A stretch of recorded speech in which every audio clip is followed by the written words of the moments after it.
Radio, giving you the tools to guide you on your spiritual or metaphysical journey.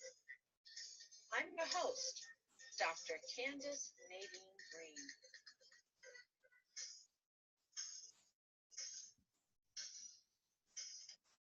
Welcome to Inspirational Monday here on Awakened Path Radio. As always, you can visit www.awakenedpathonline.com for show updates and to just keep in the know about what's happening at Awakened Path Radio. Again, that's www.awakenedpathonline.com. Now for today's show. Today we have with us Lauren Cielo. Lauren offers clairvoyant training classes aimed at awakening the psychic hiding in all of us. Lauren teaches specific tools for reading and navigating the astral plane, facilitating your personal healing and increasing your ability to heal others. Lauren believes that everyone has psychic capabilities. Lauren is the owner and director of Golden Rose Psychic Services and also enjoys the beach, working out, and playing racquetball. Lauren is transgender and began his gender transition from female to male in July of 2015. It is a pleasure having you on our show today, Lauren. Oh, thank you, Candace, for inviting me. It's a pleasure to be here. Awesome. So tell us a little bit about your journey to creating the Golden Rose Psychic Services. Yes, well, probably I should start by saying that as a child, I was very, very athletic. That I played sports all the way through college. And so that kind of leads into what I'm doing now. I think I use a lot of sports metaphors, I guess, might be a way to say it. Mm-hmm. And then I went into tech, and I was an engineer that was my career for a couple decades. Mm-hmm. And then, I don't know, about 2005, 2006, I went to a psychic institute, and I didn't even know there was such a thing. I spent about 2 years there, and then I started Golden Rose. And the transition from engineering to Golden Rose, when I look back, it was really quite easy. I'm not sure why. Of course, I was terrified at the time, but looking back, it seemed to happen pretty quickly. And so I've been very, very blessed. And I'm here in San Diego. I get to work from home. Golden Rose used to be a brick and mortar. I guess Golden Rose version 1.0. My intention was to create, like a wellness center, I guess. There were 12 other people, and there was tarot readers, Reiki masters, healing touch healers. We just had everything. But really, Candace, the business model didn't work. I'm not very good at business. I'm much better at doing readings, engineering, and playing sports. There you go. Well, that's very impressive, though. Very impressive. And what a wonderful, thing to work from home. It's fantastic. Oh, yes. Yeah. So when did you first begin journeying to astral planes? We mentioned that you teach tools for navigating the astral plane. So when did you begin journeying to the astral planes? Well, again, hindsight is so much clearer to me. When I took my psychic training, I kind of stuck out like a sore thumb. Everybody else was much more mystical, or whatever you want to call it. I'm kind of down to earth and pragmatic, really. So during our breaks, they would talk about all these experiences they had as children. I saw my dead grandfather. Nobody knew he was dead yet, and he came to me, and things like that. And I didn't have anything. I had nothing, right? But it wasn't until our class took the astral plane class where we learned all about it and what's over there, and how to get there and all that kind of stuff. I realized then that as a child, I thought I was just a daydreamer, but I realized I was astral projection.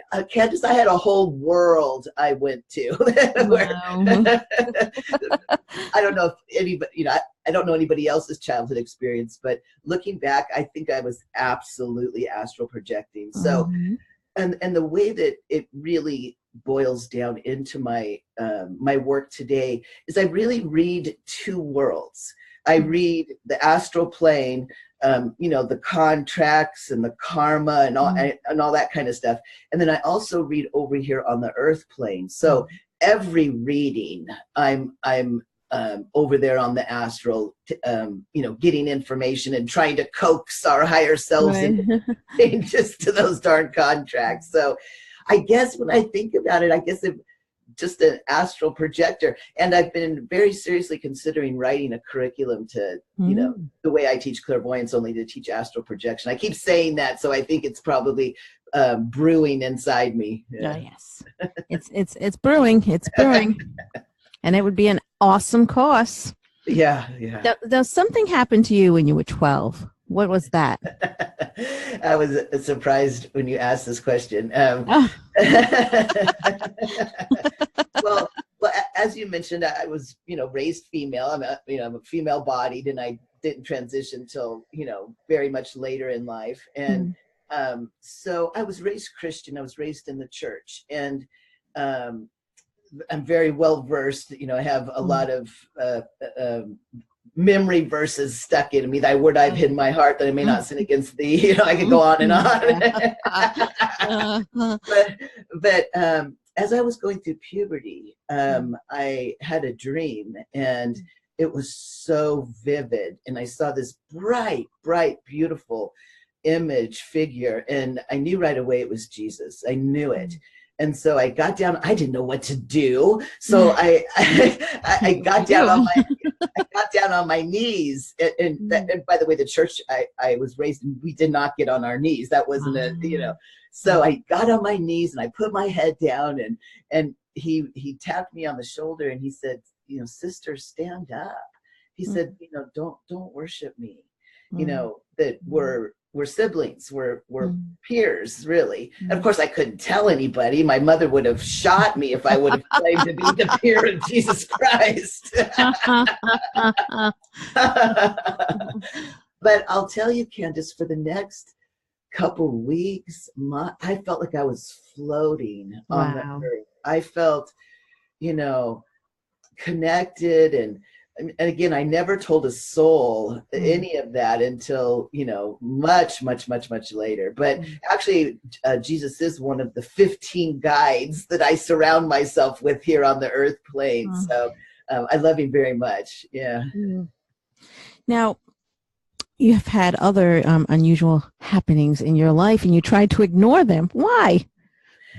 Well, I think probably just programming, like all of us, as children, we're talking to our imaginary friend who's really a guide that we're talking to at that point. And we're chastised about that, told not to do that. So, I was, very, very intelligent as a kid. And so I was picking up on, clues and cues that were all around me, just like every kid does.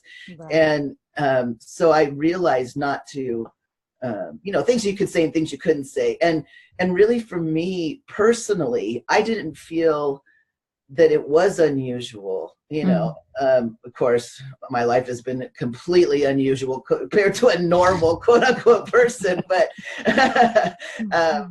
so I guess just like everybody else does, I guess that might be my answer, is that we all do that. Right, we do. And again, like we are chastised as children. I mean, a lot of us have had what quote unquote imaginary friends. And when we try to tell the adults about it, we often were chastised. Oh, it's not real. And when are you going to grow up? Or don't have an imaginary friend. And then the parents actually get embarrassed when we keep our friends, our imaginary friends, through past a certain age that they think that we should let go of them. But and that's terrible, because it's preparing us for a society that actually controls our thoughts and tells us how to think and tells us what's appropriate and all of that nonsense. Absolutely. You know, my parents gave me my childhood teddy bear back. Oh. And when I looked at him, I mean, I was obsessed with that bear. I mean, oh my gosh, you know, my brother punched him one time and I started to cry. It was just terrible. And so when they gave me him back as an adult, I looked at him and he was different somehow than I remember him. And so as I, started to become a psychic or acknowledge my psychic abilities or whatever, I asked my one of my guides, why is Teddy so different? And he said, because a guide used to be in Teddy when you were a child. So a lot of times that's why we as kids want those, teddy bears, those dollies, because our guides just jump right in there. And that's why we talk to them. Right. And they comfort us and, help us sleep, all those great things. Yeah. All those great things. Now, what made you finally accept who you were, accept the events that were happening in your life? Well, I think I'm still doing that, to be quite honest. My higher self, has some crazy experiences that it expects me to live through down here. So I think each and every day, and I think that's why I'm so blessed to read other people the way I get to do, because I learn so much from reading them. My best teachers are my clients, for sure. The things that their higher selves are trying to do, and how, here on earth that they're striving to fulfill those things. Of course, I have had some turning points in my life. One big one was at my return of Saturn, about 28. And I really went on a dime from being an atheist to being extremely spiritual. So I was raised Christian, and then through my turbulent times, I turned my back on the whole thing. And then I became very, very spiritual, drumming circles and things like that. It was because I got robbed on Christmas Eve. Oh. And I knew who did it. It was a neighbor. So I had to grapple with, what am I going to do? What kind of life am I going to lead? Do I go over there and beat the crap out of that guy?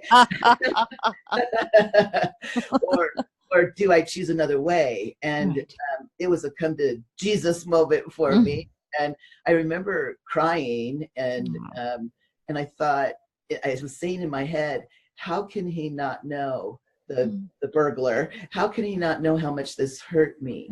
And I heard a voice in my head so clearly, Candace. It said, because he's been so hurt by people. Right. And so that's when I made my choice, that if I did go over there and try to hurt him in some way, whether it's just yelling at him or whatever, that it would only add to his pain. So I had to choose another way. So that man, if he is still alive, I am so grateful for him that he robbed me on Christmas Eve and stole all of my niece and nephew's Christmas gifts. Thank you. Oh my. That is so heart-wrenching. But it put me on my path. Right. Oh my. Wow. We've enjoyed. Anything else you have upcoming, et cetera, that you want to, anything else you want to share with the listeners? Any messages, etc.? Yeah, sure. Well, I guess maybe one of my, I'm a poster child for everyone, maybe, if not learning to use your psychic abilities, at least say hello to this side of life. Because for me, as a board engineer, it made all the difference. I'm so much more invested in my life now than when I was, doing the corporate gig. But I do have a URL that I'd like to invite your listeners to. Yes, please. Yeah, it's laurencielo.com/awakened path. And we've got some gifts for your listeners that they can catch up over there. Yeah. So it's a Lauren Cielo, awakenedpath.com, and I'll put it on I'll put it in the comment section when I post your show. Excellent. Thank you. Yeah. It was a great pleasure speaking with you today, Lauren. Thank you so much. And we greatly look forward to speaking with you again. Oh, I look forward to it. Thank you. Keep up the great work. Thanks. You too. Thanks.